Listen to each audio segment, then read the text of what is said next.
ॐ गजाननं भूतगणादिसेवितं कपीतजम्बूफलचारुभक्षणम् उमासुतं शोकविनाशकारकं नमामि विघ्नेश्वरपादपङ्कजम्। कृष्णाय वासुदेवाय हरिये परमात्मने प्रणतः कलेशनाशाय गोविंदाय नमो नमः। ओम श्री महापुरुष देवाय नमः। ओम श्री गुरुदेवाय नमः। ओम आनंद स्वरूप भगवान की जय। ओम शांति स्वरूप भगवान की जय। हमारा चिंतन गीता अध्याय 6 श्लोक 5 पर चल रहा है। गहन चिंतन हो रहा है। थोड़ा सा और चिंतन करके 6ठा श्लोक लेंगे। प्रभु कहते हैं मनुष्य को चाहिए कि अपने मन की सहायता से अपना उद्धार करे और अपने को नीचे न गिरने दे। यह मन ही अपना मित्र है और मन ही शत्रु भी है, ये प्रभु बता रहे हैं। तो इस संसार में आकर के यहां मनुष्य दे पाकर के यदि हम अपना विकास करना चाहे तो कर सकते हो, न करना चाहो, अपना अधः पतन करना चाहो, भगवान कहते हैं वो भी कर सकते हो। You are free to do. तय आप करो कि तुम्हें क्या करना है, लेकिन एक बात रहेगी कि जब ये स्वतंत्रता है, आपके पास जब ये स्वतंत्रता है तो फिर जिम्मेदारी भी आ जाती है। इसको भी ध्यान में रखना है कि स्वतंत्रता है तो जिम्मेदारी भी है। इतना ध्यान रखना है कि परमात्मा की कृपा ने धीरे धीरे ऊपर उठाते हुए ये मनुष्य बनाया है हमें। मनुष्य बनकर हम ऐसे न हो जाए कि भगवान को कहना पड़े वापस जा 84 लाख में। अवसादन न करें अपने आप का। इतना ध्यान रहे, प्रमोशन न मिले न सही, लेकिन कम से कम डिमोशन तो ना हो। ये जो छोटी छोटी बातों का जीवन में हम ध्यान रखते हैं, इसी का चिंतन 9वें अध्याय में अधिक करेंगे। बार बार ये शब्द आता है योगक्षेम। योग अप्राप्तस्य प्राप्यम। जो नहीं मिला है वो प्राप्त करे। ये तो बहुत अच्छी बात है, लेकिन साथ में श्रेय प्राप्तस्य परिरक्षणम। जो मिला हुआ है उसका रक्षण तो कर सके, उसमें तो कटौती न हो। उद्धरेत आत्मना आत्मानम। अच्छी बात तो यह होगी कि हम कॉन्स्टेंटली उद्धार करते रहे अपना, लेकिन भले ही हमारे किसी कर्मों के कारण, किसी प्रारब्ध के कारण विपरीत संजोग निर्माण हो गए, तो कम से कम इतना तो ध्यान रखें कि जहां पर हम हैं इस वक्त वहां से नीचे तो न उतरे।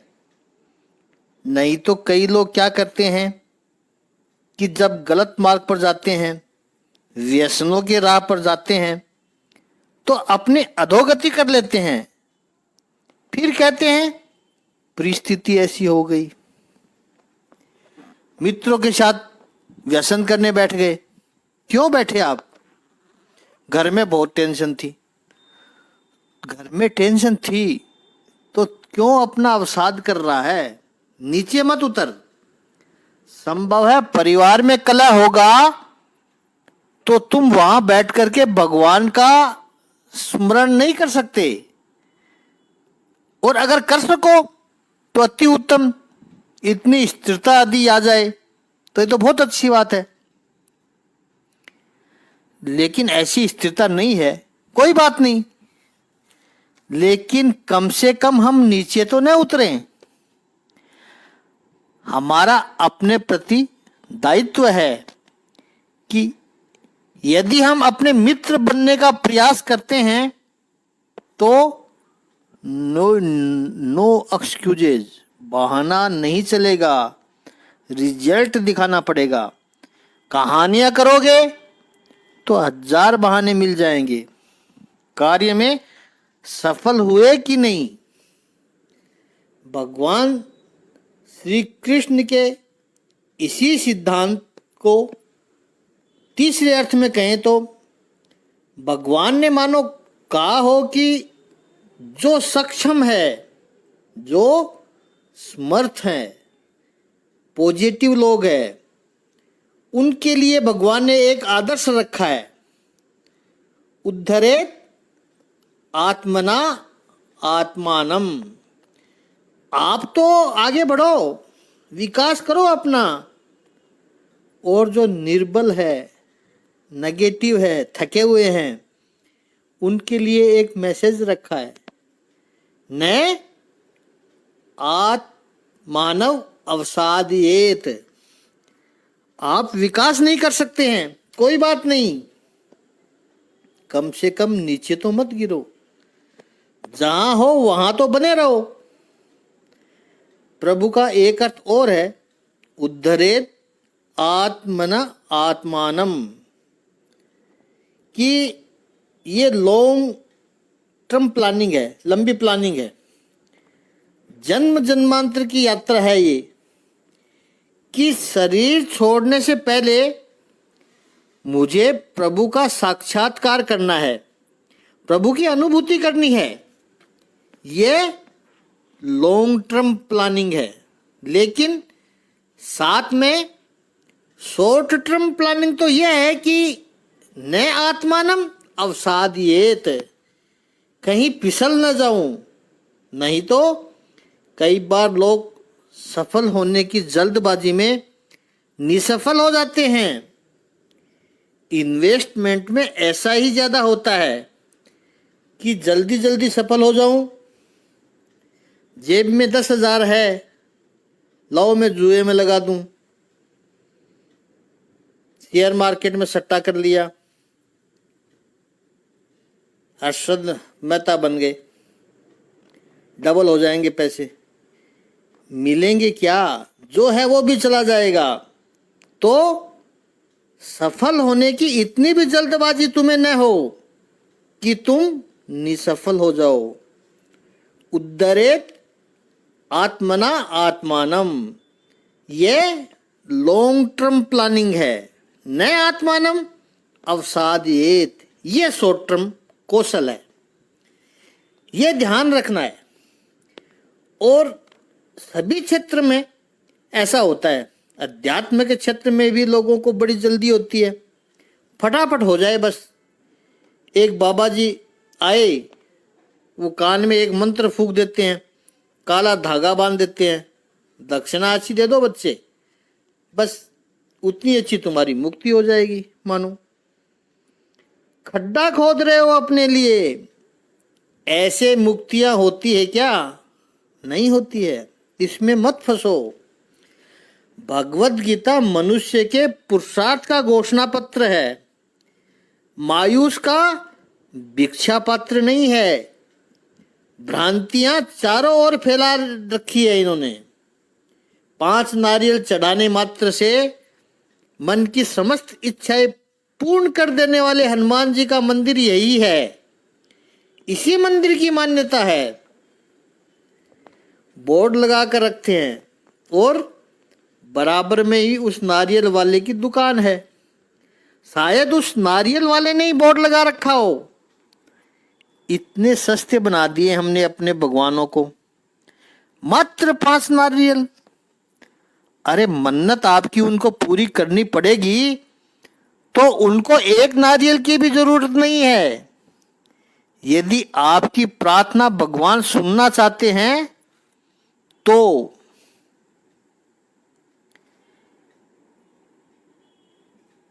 ये उद्धार का प्रयोग नहीं है, ये अवसादन की बात है।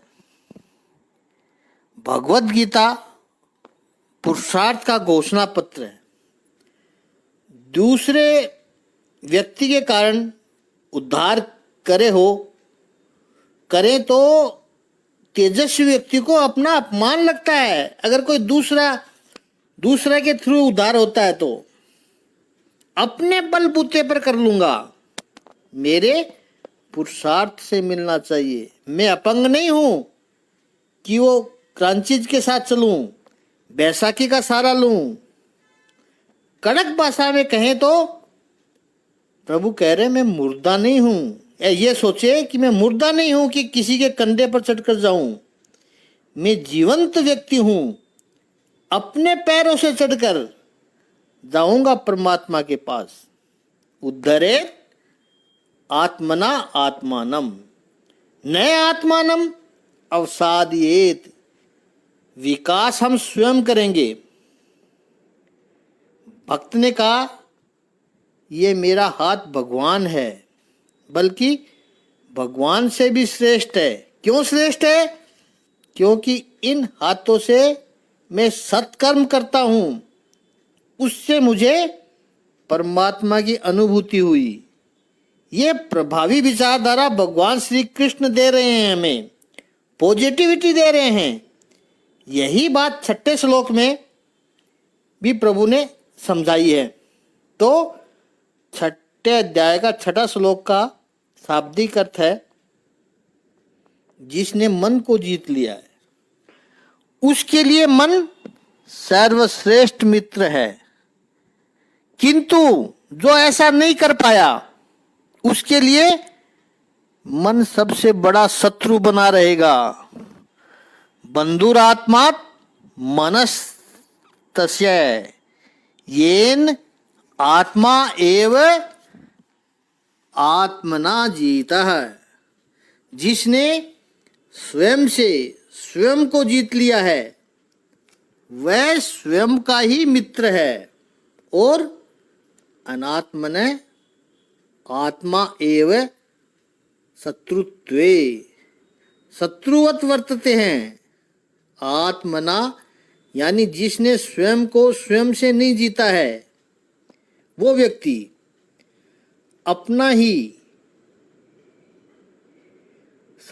अपनी शत्रुता में रहकर शत्रु की तरह वर्तन करता है, शत्रु की तरह व्यवहार करता है।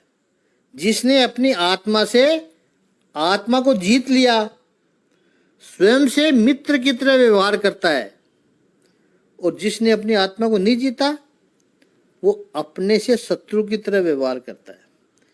याद रखना है कि पुरुषार्थ करने में व्यक्ति परम स्वतंत्र है, क्योंकि वह ईश्वर का अंश है, और चूंकि वो ईश्वर का अंश है, ईश्वर यानी ईश्वर मतलब श्रेष्ठ, सुप्रीम। ईश का अर्थ है मालिक, स्वामी, कंट्रोलर। इसलिए जो ईश तत्व का गुण है, ईशावासी उपनिषद में कहा है, उसका पहला मंत्र है इदम सर्वम ईशावासी। ये जो भी सृष्टि है वो किसके लिए आनंद का स्रोत बन सकती है? जो ईश बनकर इसमें रहता है, यानी मालिक बनकर इस सृष्टि में रहोगे तो आनंद है। इस सृष्टि में आप गुलाम बन गए तो फिर आनंद नहीं है। आपके मकान में भी देखिए, आप मकान के मालिक हैं तो आपको मकान का सुख है। उस मकान को आप मेहमानों को भी दिखाते हो कि देखो जी ये हमारा घर है, सुंदर बना रखा आपने। लेकिन जो आपका नौकर है उसको तो ये मकान दुख का कारण है। क्यों?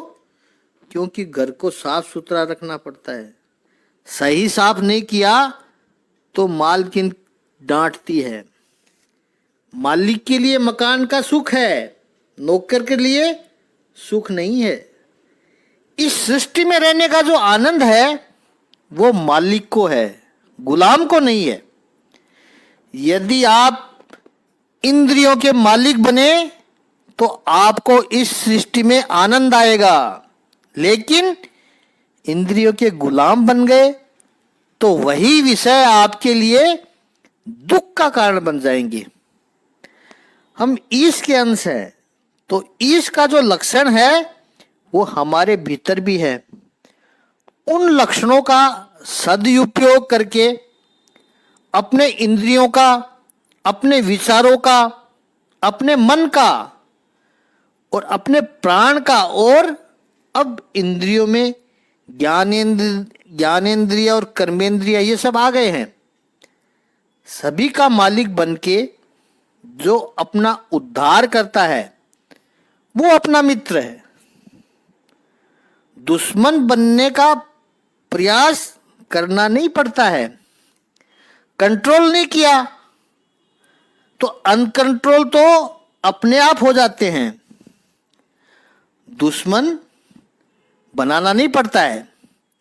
इंद्रियों को यदि कंट्रोल नहीं किया, वश में नहीं किया, तो चंचल तो वो स्वयं ही बन जाती है।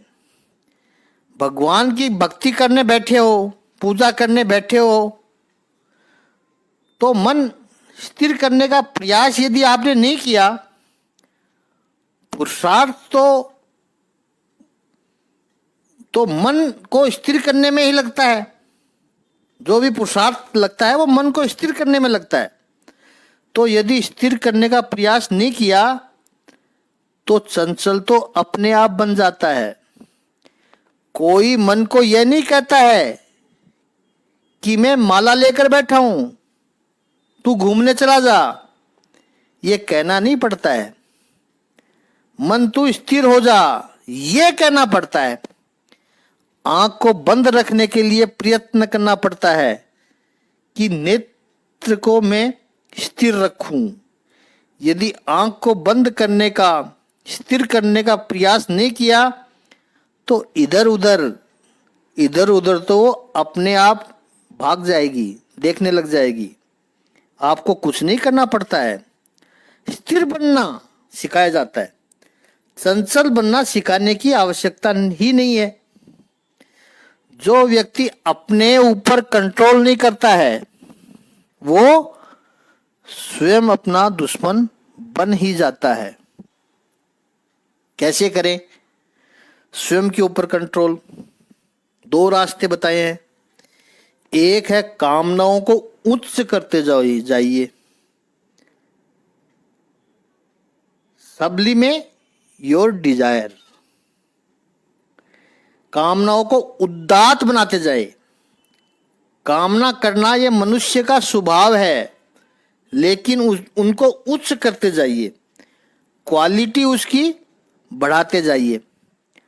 दूसरा, इस काम में सफल रहूंगा, मैं इस काम में सफल रहूंगा, इसके लिए अपनी श्रद्धा भी बढ़ाते जाइए। श्रद्धाएं बहुत बड़ा संबल है साधक के मार्ग में। संसार में अधिकतर लोग साधना के मार्ग में सफल नहीं हो पाते हैं क्योंकि उनमें आत्मश्रद्धा नहीं होती है। होगा कि नहीं, कर सकेंगे कि नहीं, बस उसी में उलझ जाते हैं। हमसे कैसे होगा? होगा ही। आत्मश्रद्धा बहुत बड़ी बात है। कामना को उदात्त करे और आत्मश्रद्धा भी मजबूत करे, उसका लेवल ऊंचा करे। जो पर्वतारोही होते हैं, एवरेस्ट पर चढ़ने के लिए जाते हैं, जितनी ऊंचाई पर जाते हैं उतनी उनको भीतर से पॉजिटिविटी बनाए रखनी पड़ती है।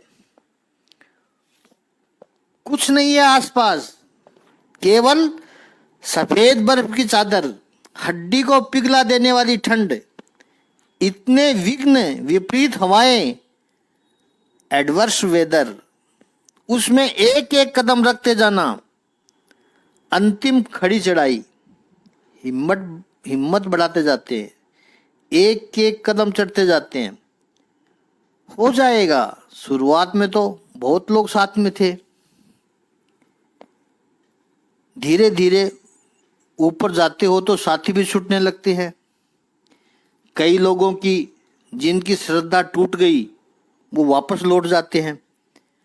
तो एक एक कदम पर हौसला चट्टान की तरह रखना पड़ता है उनको। 30,000 फीट पर जो हवा चलती है वो यही कहते हैं, हो जाएगा, बिल्कुल हो जाएगा, मैं करूंगा इसको। अब न कर सका तो फिर शायद कभी न कर पाऊं, इतनी मेहनत की है, पहुंच जाऊंगा। एक पर्वत की चोटी पर पहुंचने के लिए इतना पुरुषार्थ और इतनी मेहनत लगती है, तो जीवन की ऊंचाई पर पहुंचने के लिए, परम तत्व का अनुभव करने के लिए प्रत्येक कदम पर कितनी श्रद्धा चाहिए। और वहां तो जाकर चोटी पर केवल एक झंडा गाड़ना है अपने देश का, फोटो लेनी है, अपनी सेल्फी लेनी है। अध्यात्म के शिखर पर जाते हो वहां तो परमात्मा से मिलना है। अपनी फोटो क्या लोगे, ईश्वर का दर्शन करना है, अपने शुद्धतम स्वरूप का श्रद्धा चाहिए। याद रखना है कि सकाम कर्म जब करते हैं उससे बुद्धि को बहुत परिश्रम पड़ता है, थक जाती है बुद्धि। निष्काम कर्म जब करते हैं तो वहां भी श्रम तो है, लेकिन उससे बुद्धि को बल मिलता है, एक्सरसाइज है वो बुद्धि की।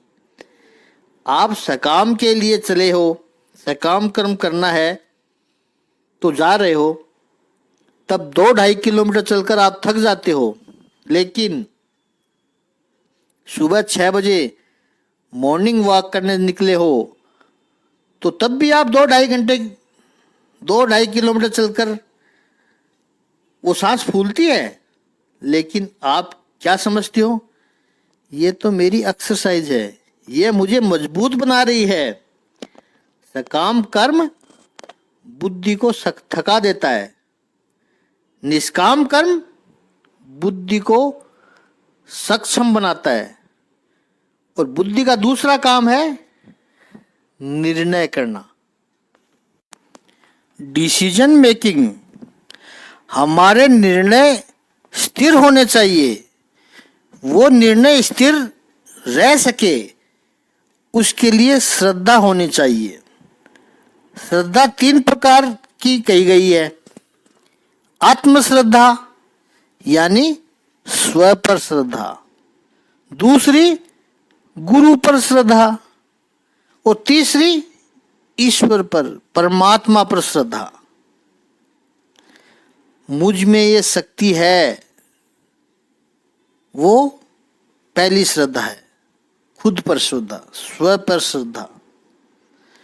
जिस तेजस्वी गुरु से मैंने मार्गदर्शन ले रखा है उस गुरु पर पूर्ण श्रद्धा है मुझे। गुरु पर श्रद्धा बनी रहे, इसलिए आवश्यक है कि गुरु आपको जो मार्गदर्शन करे वो शास्त्र पर आधारित हो। शास्त्र पर आधारित मार्गदर्शन करने का अर्थ है कि गुरु शास्त्र का ज्ञाता हो, शास्त्र का जानने वाला हो। ऐसे कई लोग घूम रहे हैं धर्म के मार्ग में जिनको शास्त्रों से कुछ लेना देना नहीं है। गुरु शास्त्र का जानकार हो। तीसरी बात, ईश श्रद्धा, प्रभु के ऊपर श्रद्धा। स्वयं के मित्र बनना है और स्वयं के शत्रु बनना है। जितात्मा, जिसने अपने आप को जीत लिया है। यहां आत्मा का अर्थ मन भी है, बुद्धि भी है। जिसने मन बुद्धि को अपने वश में कर लिया है वो जितात्मा है। आत्मा के साथ मित्रता कैसे करें? ऐसी वृत्ति रखें और ऐसे कर्म करें, वृत्ति और कृति ऐसे करें जिससे आत्मा प्रसन्न हो और पुष्ट हो। यहां बहुत सोच विचार करके इन शब्दों का प्रयोग कर रहे हैं। केवल आत्मा सुखी हो ऐसा नहीं कहा है, आत्मा को गुदगुदी हो जाए ऐसा नहीं है। आत्मा प्रसन्न हो और साथ में आत्मा पुष्ट हो। भगवान बुद्ध ने इसके 4 शब्द दिए हैं। अगर इन सिद्धांतों पर आचरण करोगे तो आप अपने मित्र बन जाओगे। 4 शब्द जो भगवान बुद्ध ने दिए हैं, मैत्री, दूसरा करुणा, तीसरा मुदिता और चौथा का है उपेक्षा। ये 4 शब्द है। सुखी के साथ मैत्री करो, जो हमसे सुखी हैं, हमसे ज्यादा सुखी हैं, उनके साथ मैत्री करो। मनुष्य का स्वभाव है, सुखी व्यक्ति कोई मिलता है तो वो तुलना करने लगता है, उनके पास ये है, हमारे पास क्या है, अपने से बेहतर है। ऐसा जब उसको लगता है तो स्वाभाविक द्वेष का भाव आ जाता है, ईर्ष्या होने लगती है। ऐसा मत करो। भगवान बुद्ध कहते हैं सुखी के साथ मैत्री करो। सुखी के साथ द्वेष करने से, ईर्ष्या करने से आपका मन अस्वस्थ हो जाएगा। अभी तक आपने एक भी व्यक्ति को देखा है, या आप अपना स्वयं दर्शन करो, जब भी आपके जीवन में किसी के प्रति द्वेष आया, किसी से ईर्ष्या की भाव आया, जेलसी की, तो क्या अच्छा लगा आपको? किसी की प्रगति देखकर, किसी की कोई अच्छी बात देखकर दुखी हुए, भीतर से जेलसी आई, भीतर से जले, तो क्या आनंद आया? क्या आनंद आया है? नहीं। सामने वाले व्यक्ति को तो कोई फर्क नहीं पड़ता है, लेकिन आप भीतर से अस्वस्थ हो जाओगे। और आप भीतर से अस्वस्थ हुए तो आप अपने ही शत्रु हो गए। आपने अपनी ही शांति छीन ली। सामने वाले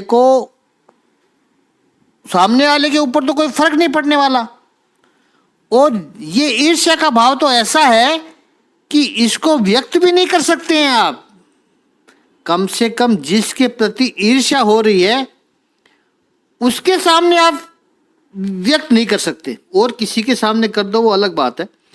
आपका पड़ोसी अच्छा फर्नीचर बना रहा है, आप सहन नहीं कर सकते हैं। होता है ऐसा, वो देख नहीं सकते आप कि दूसरा का कुछ अच्छा हो रहा हो। अब इस समस्या का इलाज क्या हो सकता है इस समस्या का इलाज? अभी तक आप यही समझते थे कि मेरा फर्नीचर है वो सबसे अच्छा है, सबसे बेहतर है। नहीं, किसी का और पड़ोसी का अच्छा बन रहा है कुछ। अब जो भीतर द्वेष की, ये ईर्ष्या की जलन हो रही है, आप पड़ोसी से जाकर कह तो नहीं पाओगे कि ये बंद करो, सब मुझे तकलीफ हो रही है, क्योंकि वो तो करेगा, वो अपने सुख के लिए प्रयत्न करेगा। सुख न सही चलो, वो अपनी आवश्यकता के हिसाब से बना रहा है, उसको पूरी करेगा। तो सामने से जाकर तो आप कह नहीं सकते कि तुम अपना मकान मुझसे बेहतर बना रहे हो, उसमें कुछ सुविधाएं निर्माण कर रहे हो, मुझे तकलीफ हो रही है। वो तो हो नहीं सकता है। तो फिर आपकी ईर्ष्या कैसे व्यक्त होगी? भीतर की जलन से आपकी ईर्ष्या व्यक्त होगी। तो दुखी तो आप हुए, और आपकी ईर्ष्या, ये ईर्ष्या जब पड़ोसी को पता चलती है, एहसास हो जाता है, तो वो तो और सुखी होता है। जलने दो लोगों को, मजा आ रहा है। तुम्हारे पड़ोसी के साथ गलत व्यवहार में और कुछ नहीं हो रहा है, तुम्हारी अपनी ईर्ष्या प्रकट हो रही है। तुम भीतर से कितने खोखले हो, तुम भीतर से कितने गरीब हो, तुम भीतर से कितने बीमार हो, ये पता चलता है। पड़ोसी को तो कोई फर्क नहीं पड़ा, नुकसान आपका हुआ। इसलिए भगवान बुद्ध ने कहा, पहला सिद्धांत है मैत्री। सुखी के साथ मैत्री रखो, दूसरों के सुख में सुखी हो जाओ, उससे आपका सुख बढ़ेगा। पड़ोसी महंगी वाली गाड़ी ले आया और आपको तकलीफ हुई। आपके पास जो मेहमान आते हैं वो आपको कहेंगे, अरे वाह, आपका पड़ोसी देखो कितनी अच्छी गाड़ी लेकर आया है। वो देखते हैं पड़ोसी के घर के सामने गाड़ी खड़ी हुई है, लंबी लंबी, अच्छी सुंदर चमचमाती। आप चिढ़ोगे, क्या कहोगे उसको? अरे इसके सारे धंधे जानता हूं मैं। तू जानता है तो वो धंधे तू भी कर ले, तू भी ले आ गाड़ी। अरे ये तो सेकंड हैंड लेके आया है, मतलब कुछ न कुछ ऐब निकालता रहेगा। लाया तो है, क्यों जल जाते हो? ऐसा कहो, हाँ हाँ अच्छी गाड़ी लेके आया है। तो ये अपने साथ अपना भला करने का मार्ग है। सुखी के साथ मैत्री और दुखी के ऊपर करुणा, भगवान बुद्ध कह रहे हैं। कुछ लोग जो हमसे 2 कदम पीछे चल रहे हैं, उनसे भी द्वेष न करो, उनका भी तिरस्कार न करो, करुणा रखो। कब उसमें भी शक्ति आ जाए, कब वो हमारे साथ चलने लगे, वो हमसे आगे भी हो जाए, तो उसके साथ करुणा रखो। क्योंकि वो द्वेष रख के, तिरस्कार रख के भी नुकसान है। कोई भिक्षुक आया आपके पास, भिक्षा मांगते हैं, तो आप कहते हो शर्म नहीं आती है? तुम क्यों इतना अस्वस्थ हो जाते हो? मांग रहा है वो, करुणा रखो। देना चाहो दो, न देना चाहो मत दो, लेकिन अपने दुश्मन तो मत बनो। भगवान ने तीसरा कहा है मुदिता। सज्जनों के साथ मुदित हो जाओ। मुदित का अर्थ है प्रसन्नता। जब अच्छे लोगों के साथ मिलना हो तो प्रसन्नता व्यक्त करो। और चौथा कहा है उपेक्षा। दुर्जनों की उपेक्षा करो। संसार में दुर्जन भी रहेंगे। भगवान श्री राम जी थे तब भी रावण था, भगवान श्री कृष्ण थे तब भी कंस था, दुर्योधन था, शिशुपाल था, शकुनी था, होते ही है। तो यह मत सोचना कि दुर्जन होंगे ही नहीं, शत्रु होंगे ही नहीं, रहेंगे। हम दुर्जनों के साथ संघर्ष में यदि उतरेंगे तो वो संघर्ष चाहे शारीरिक हो, मानसिक हो, वैचारिक हो या संवेदनात्मक हो, इमोशनल हो, तो एक बात याद रखना है कि दुख हमें ही होने वाला है। इसे जैन दर्शन में भाव हिंसा कहा है। दुर्जनों को इग्नोर करो। जीवन बहुत कुछ सिखाता है। कई लोग ये जो रोड रेज कहते हैं, रोड रेज करते हैं, चालकों द्वारा हिंसक रोष व्यक्त किया जाता है। गाड़ी चला रही है, अच्छी वाली महंगी वाली गाड़ी है, भगवान की कृपा से मिली है, एसी चल रहा है, बड़ी ठंडी है गाड़ी, चला रहे हैं, और बराबर से कोई कट मारे, कोई ऐसा ओवरटेक करे, वो तो शू करके निकल गया, लेकिन आप इतने अस्वस्थ हो जाते हो। एक दो गाली दोगे, गाड़ी चलानी नहीं आती, वो तो गया। अब तू तेरा मुंह देख, इतनी अच्छी गाड़ी में रहकर भी तू कितना दुखी हो गया। या फिर कई लोग करते हैं, मेरे सामने से ऐसे निकला, दिखा दूंगा तुझको, अपनी गाड़ी की स्पीड बढ़ाएगा, हॉर्न मारते जाएगा, आगे जा करके देखता हूं तेरे को, उल्टी सीधी गाड़ी चलाएगा, कुछ भी हो सकता है। उसके पीछे पड़े हो उस व्यक्ति के जिसे तुम जानते तक नहीं हो, जो तुम्हें नहीं जानता है। और क्या पता उसने जानबूझकर किया या उसको ड्राइविंग ही नहीं आती हो। क्या पता वो कुछ समस्या में होगा, उसको जल्दी पहुंचना होगा। क्या पता वो बेचारा मानसिक रूप से अस्वस्थ होगा, बीमार होगा। छोड़ो, तुम क्यों उसके साथ मानसिक बीमार बन रहे हो। इग्नोर करो, दुर्जनों को इग्नोर करो। इसको एक उदाहरण से समझेंगे, लेकिन समय ज़्यादा हो रहा है, कल चिंतन करेंगे इस पर थोड़ा और, फिर दूसरा श्लोक 7वां श्लोक लेंगे।